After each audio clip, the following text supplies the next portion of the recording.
Hi hello నమస్తే welcome to mister Rama media. నేను మీ anchor రమావతేస్. మొత్తానికైతే జమిలీ ఎలక్షన్ సంబంధించి వాళ్ళ ఒక కీలకమైన అడుగు పడింది.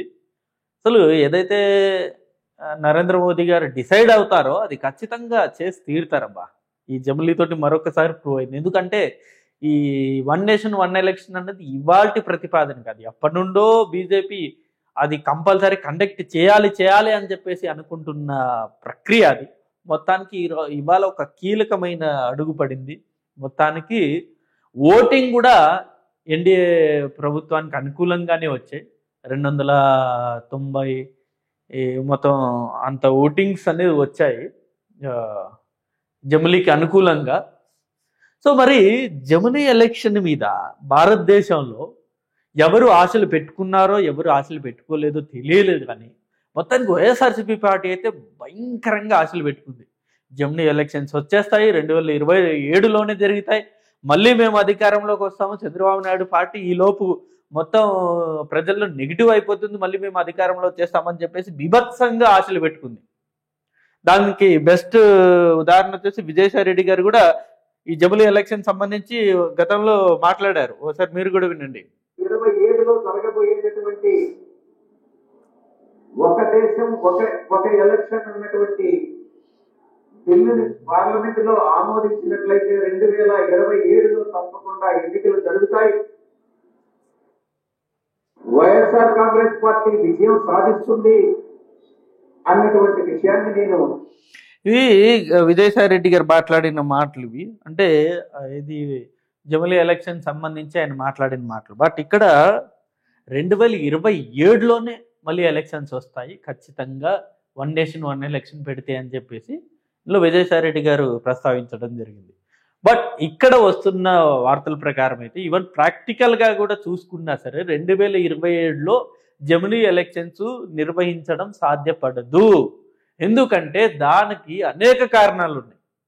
ఇప్పుడు ఈ బిల్లులో ఉన్న లూపోల్స్ అన్నీ కూడా క్లారిఫికేషన్ చేయాలి. ఈ బిల్లులో అనేక క్వశ్చన్స్ ఉన్నాయి.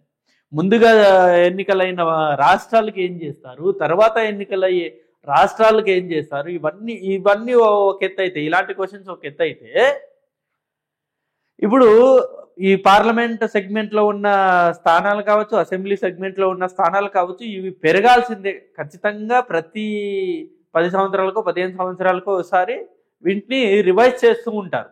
ఆ రివైజ్ అయిన తర్వాతే జనరల్గా ఎలక్షన్స్ అనేవి కండక్ట్ చేస్తూ ఉంటారు. సో ఈసారి కూడా ఖచ్చితంగా రివైజ్ అయిన తర్వాతే ఎలక్షన్స్ అనేది ఉంటుంది. దాంతో పాటు మహిళా బిల్లు కూడా ఇప్పుడు ఇంప్లిమెంటేషన్లోకి రావాలి.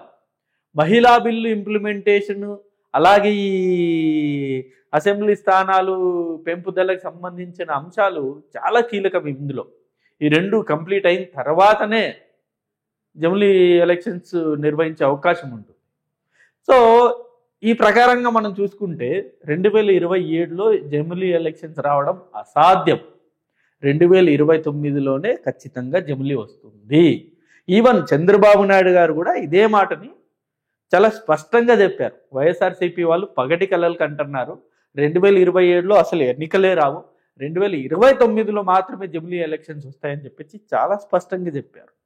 ఇప్పుడు విజయసాయి రెడ్డి గారికి గతంలో ఇక్కడ వైఎస్ఆర్సీపీ పార్టీ అధికారంలో ఉన్నప్పుడు కేంద్రంలో పట్టుండింది, ప్రతి విషయం కూడా ఆయనకి తెలిసేది. బట్ ఇప్పుడు కేంద్రంలో చంద్రబాబు నాయుడు గారు చాలా కీలకంగా ఉన్నారు. చంద్రబాబు నాయుడు గారికి ఏ విషయం తెలియకుండా కేంద్రం ఇప్పుడు ఏ నిర్ణయం తీసుకోదు, అంత కీలకంగా మారారు. కాబట్టి ఇప్పుడున్న పరిస్థితుల్లో ఈవెన్ జమిలీ ఎలక్షన్ సంబంధించి కూడా చంద్రబాబు నాయుడు గారిని సంప్రదించి ఆయన అభిప్రాయాన్ని కూడా తీసుకొని ముందుకెళ్తారు ఖచ్చితంగా. ఆల్రెడీ ఇప్పుడు ఈ జరుగుతున్న పరిణామాలన్నింటిలో కూడా చంద్రబాబు నాయుడు గారు ఆల్రెడీ ఇన్వాల్వ్ అయ్యి చాలా సూచనలు చేశారు. దాని ప్రకారంగానే చంద్రబాబు నాయుడు గారి దగ్గర ఉన్న ఇన్ఫర్మేషన్ ప్రకారంగానే 2029లోనే జమిలీ జరుగుతుంది తప్ప 2027లో మాత్రం ఎట్టి పరిస్థితుల్లో ఎలక్షన్స్ రావు. ఇప్పుడు జస్ట్ వైఎస్ఆర్సీపీ పార్టీ చేయాల్సింది ఈ ఎలక్షన్స్ ఎప్పుడు వస్తాయి అన్నది కాదు, కానీ ప్రస్తుతం కూటమి ప్రభుత్వం మీద ప్రజల్లో ఉన్న వ్యతిరేకతని ఇంకా పెంచగలిగితే వాళ్ళకి ఏమైనా ప్లస్ అవుతుంది. కానీ 2027, 29 ఎప్పుడు ఎన్నికలు వచ్చినా వ్యతిరేకత ఉంటేనే ప్రభుత్వాలు పడిపోతాయి. వ్యతిరేకత అనేది లేకపోతే ఆ ప్రభుత్వాలు మళ్ళీ కంటిన్యూ అవుతాయి. సో ఓ రకంగా వైఎస్ఆర్సీపీ ఆశల మీద అయితే నీళ్ళు చల్లినట్టే. మరి చూద్దాం ఎప్పుడు ఈ జమిలీ ఎలక్షన్స్ జరుగుతాయన్నది భవిష్యత్తులో మనకు తెలుస్తుంది. ఇది వీడియో అండ్ ఈ అంశం మీద మీ అభిప్రాయాన్ని కూడా కింద కామెంట్ రూపంలో తెలియజేయండి. Thank you for watching this video. Thank you.